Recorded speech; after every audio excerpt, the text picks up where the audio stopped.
Have you ever been certain your telephone would ring in the next 10 seconds? Or have you ever walked down a strange street and had the feeling that you knew what lay beyond the unturned corner? Yes?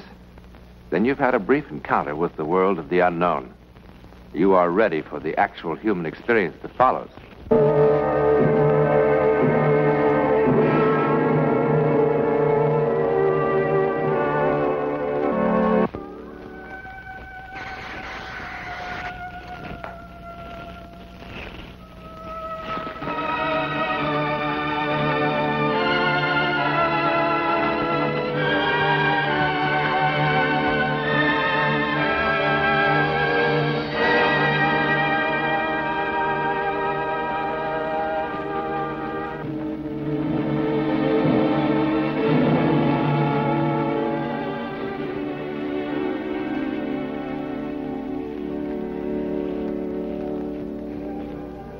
This is not merely a story of arson.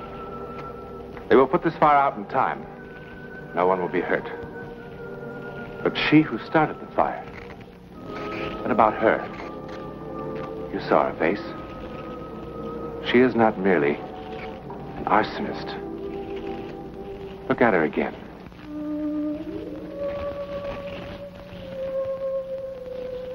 $11 exactly the same time as before, but many miles away.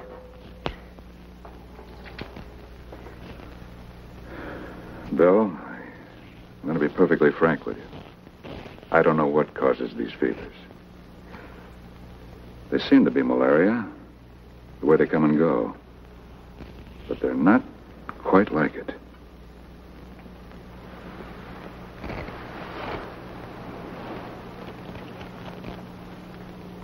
She'll be fine in the morning.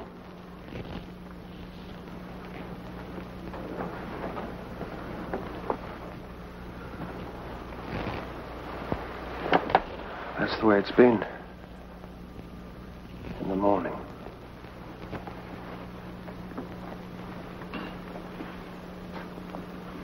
She's already past the crisis.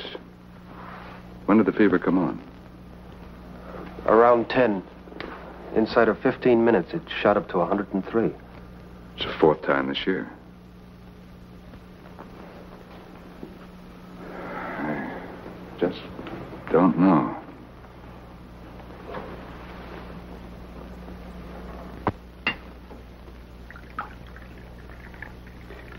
Oh, dear. Another fire. At Leeburg this time. Fortunately, all the kids got out. Building was pretty well destroyed, though. Why, that's the fourth one this year, and they all seem to happen in the same sort of place. The last one was at a girls' school, you remember? I'd be willing to bet the same firebug's responsible for all of them. Well, now, how could that be? The girls' school, well, it was just on the border of Canada, and Leeburg is, well, it's only 2 hours from New York City. Down to Niederville. Yeah, hide it someplace. It always upsets her to read about these fires.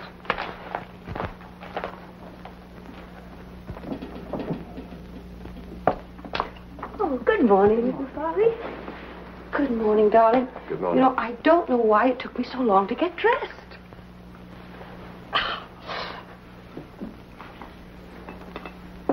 Well, such long faces for such a lovely morning.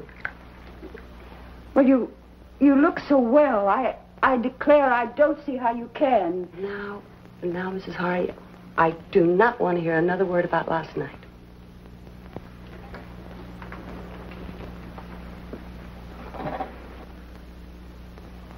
Bill. Esther. Look, What's the matter? Well, you were awfully sick last night, and... Please don't let's talk about it today. Please. All right. I love you.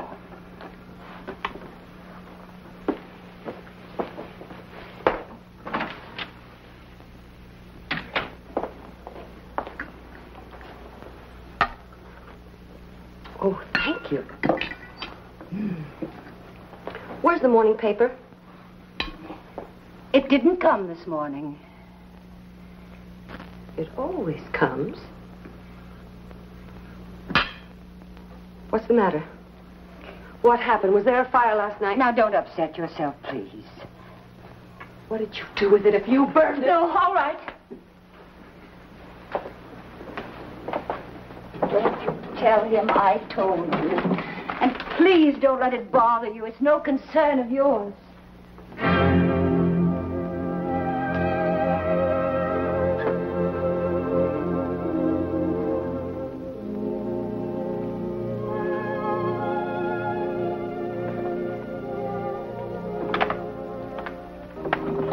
Hello, Mrs. Quentin. Hello, Chief Wilson. It's very good of you to be so prompt. You said you had to see me. Yes. Won't you come in, please? Thank you.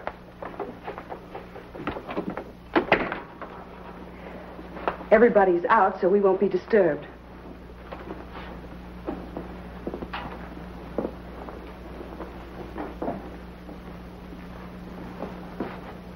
Won't you sit down? Thank you very much.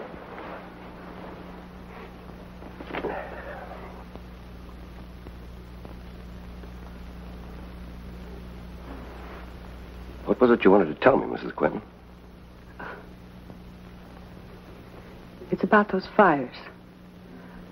I should have come to you some time ago, but I just couldn't bring myself to. But now, I'm afraid that children might be burned to death. Oh, you mean those orphanage fires? Yes, they are terrible, but thank God they're nowhere around here. But they will be. Because she will be here. Who? My sister, Emily. Oh, Mrs. Quentin. I know that she is the one that's responsible for setting all of those fires. How do you know that? I know. Because I can feel her mind working. What do you mean you can feel her mind? I always knew what she was thinking. You see, we're identical twins. I haven't seen her since we were 10. But I know what she's thinking. I see. Well, what about your sister? Does she know what you're thinking? No. No. And she never knew that I could read her mind. She had such terrible, horrible thoughts. Mrs. Quentin, I'm not sure I know what you're talking about. Everybody thought that she was kind and good and wonderful. That's what she wanted them to think. But I knew what she really was. And when those hideous fires started to break out, I kept hoping that somebody would catch her and put her away. Mrs. Quentin, have you talked this over with your husband? No. No, you see, my husband doesn't know I have a twin sister. Why not? Well, when I was 17, I left my hometown and I came to New York. That's where I met my husband. And, well, there didn't seem to be any reason for me to tell him about the past. But now, I'm afraid. Well, it's all right. I'll take care of it once, and just don't you worry about a thing, Mrs. Quentin. Do you have to involve my husband? I mean, you know, you can imagine how ashamed I am if there were any scandal. His family. No. I'll keep it very quiet. Just don't you worry, Mrs. Quentin. Thank you. Thank you.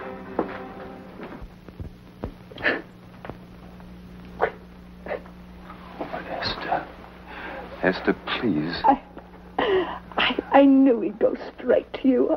I should have known he'd do it.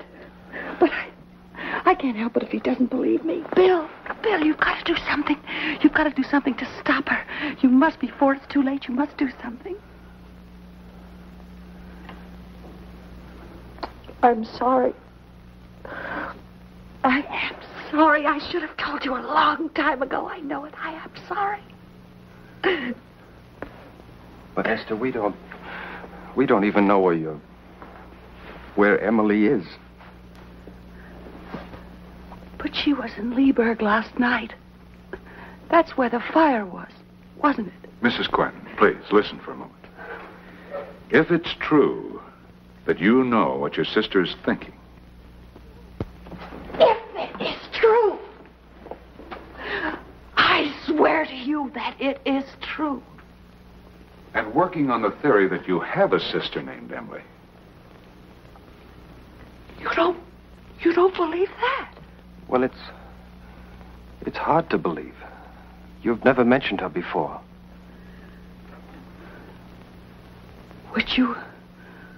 Would you believe me if Emily called me on the phone tonight?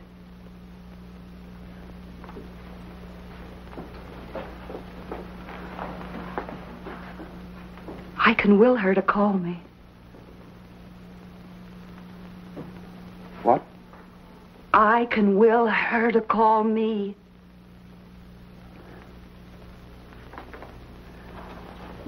I can.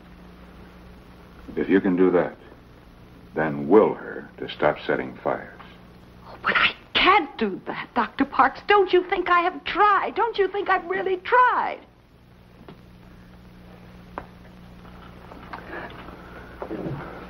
Bill,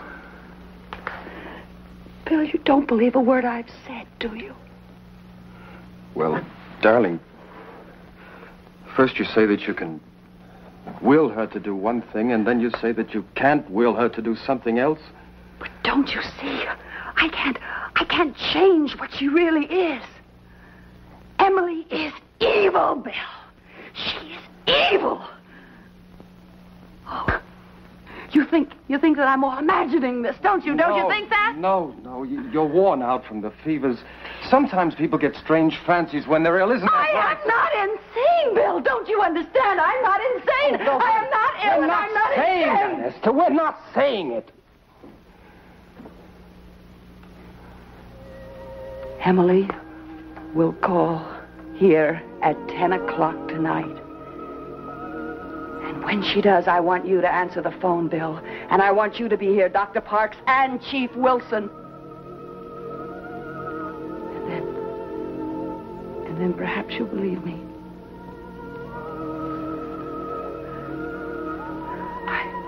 I hope it won't be too late.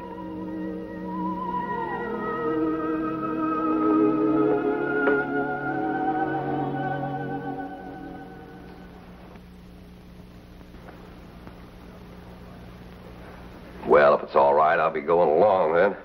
Oh, certainly, Chief. Again, my apologies for wasting your time this way.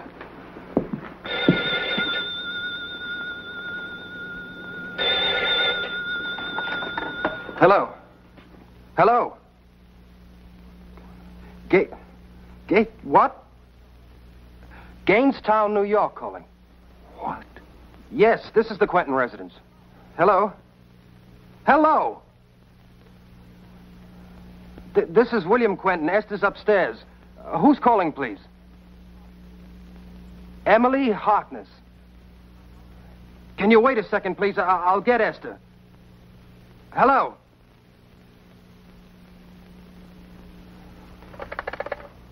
Central, we were cut off. Oh, thank you. She hung up. What did Emily say? She said, "This is Emily Harkness. Is Esther there?" When I asked her to wait, she laughed in a strange way and hung up. Bill!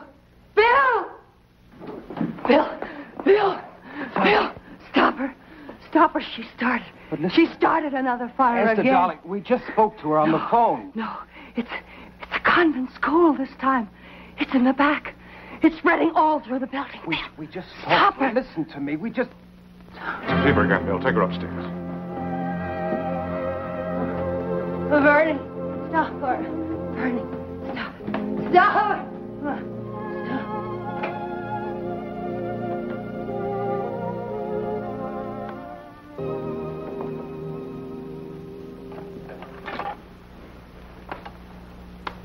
Hello, Central.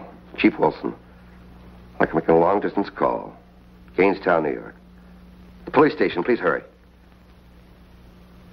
Hello? Hello? This is Chief Wilson, calling from Cedar Falls. Do you have a convent or parochial school in Gainestown? St. Anne's? Thank you for your information. I'll explain later. Hello, Central. Please connect me with St. Anne's School, Gainestown, New York.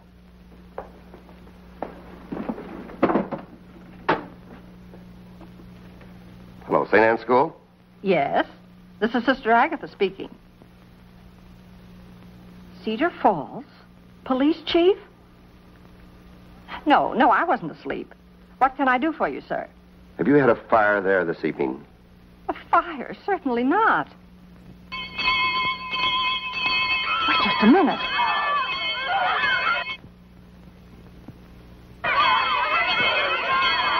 I can't talk now.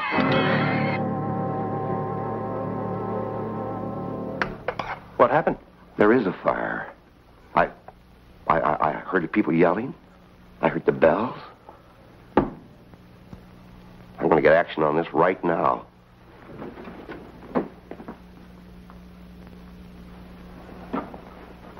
There's no sense bothering with Gainestown. She moves too fast for that.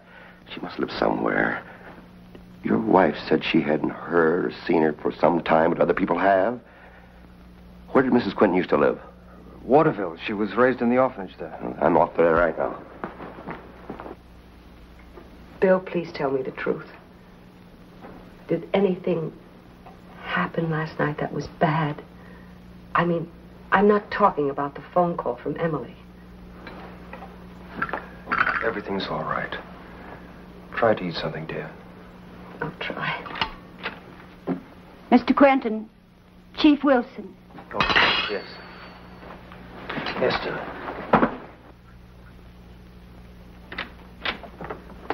What happened? Tell me.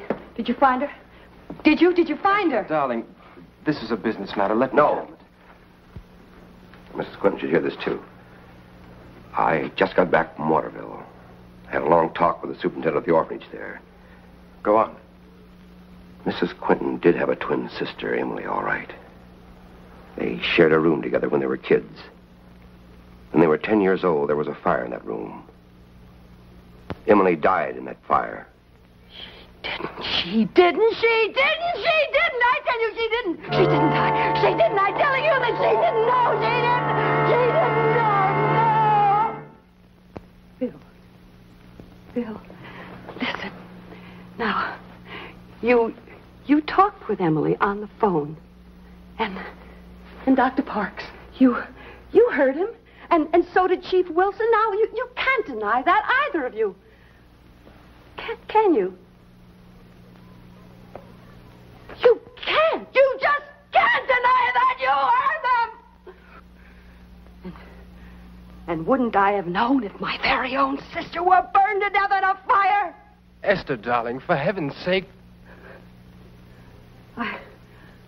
I remember that fire. The curtains, they were ablaze. And they caught fire to a dress. And she was burned, but she didn't die. I tell you that she didn't die. Mrs. I Quinton, tell you, you must she didn't control die. yourself. She's getting strong. She's getting stronger. Please, you've got to stop her. Stop her, please, Bill. And will her to come here. Bill. Oh, Bill, do you believe me? Yes, darling, yes. You do. You believe Will her to come here. Yes. Bill, what are you doing? You're losing your mind? She did call, Doctor. Somebody called. Somebody called at 10 o'clock, just as Esther said. And that somebody said she was Emily Harkness. Will her to come here.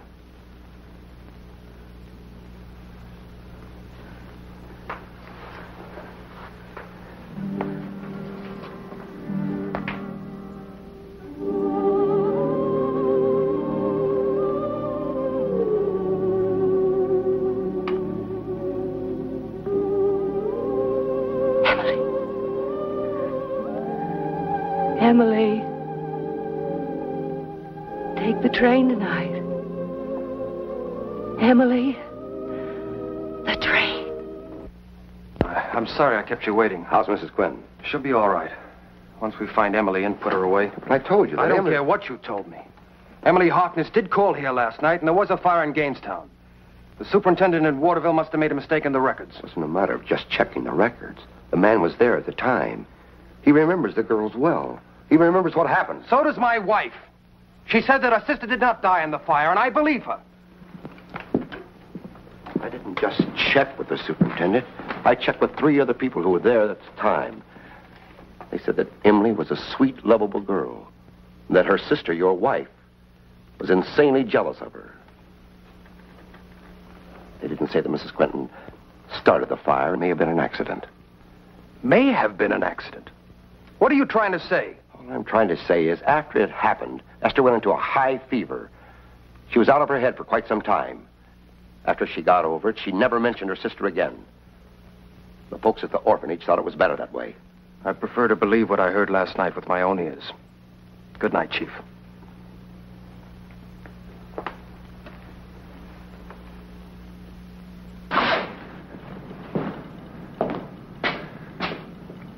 I wish we hadn't left Esther alone. She's not alone. Mrs. Harney's with her.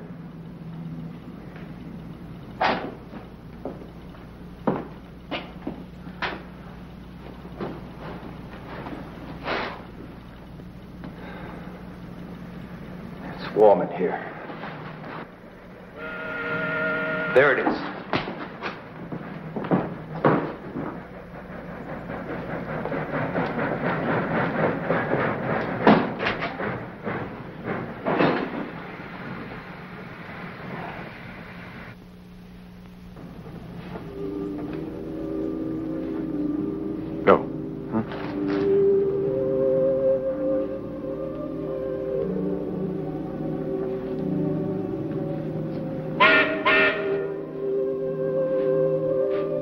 Emily?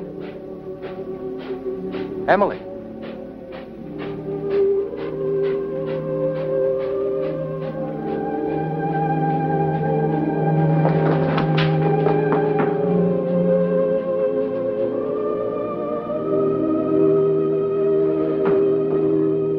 Emily! Wait!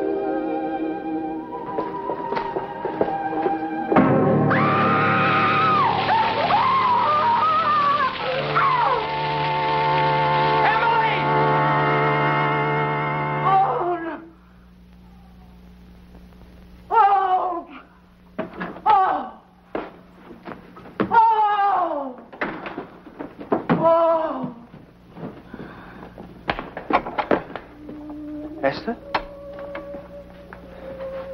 Esther? Esther? Oh! She's burned. She's burned. She's burned.